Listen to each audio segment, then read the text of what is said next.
This quick video will show how to configure QLC Plus with the Axion Lighting DMX controller.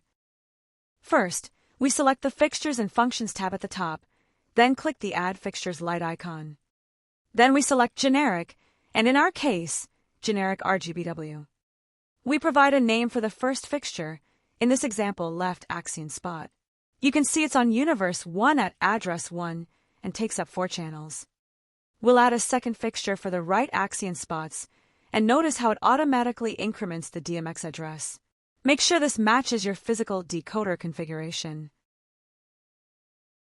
Next, we move to the Input and Output tab. Select the Universe 1 row and click the arrows icon. In this list, we'll want to select the local IP address of our computer for ArtNET integration. Drag that to the right side of the Universe row. Click the tool icon to bring up the config window. Change the IP address to match that of the Axion DMX controller and set the ArtNET Universe value to 1.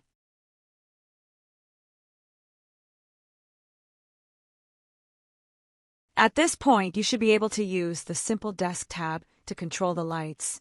Moving each slider should change the light level of each color. You can see the DMX value being sent to each channel, and the fixture list window shows you the DMX range for the 2 fixtures we added.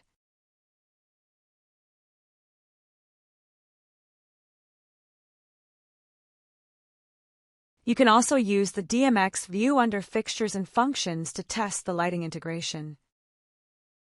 At this point, you have a working configuration and can take advantage of the full QLC Plus feature set. Thanks for watching this quick tutorial. Visit axionlighting.com for more info.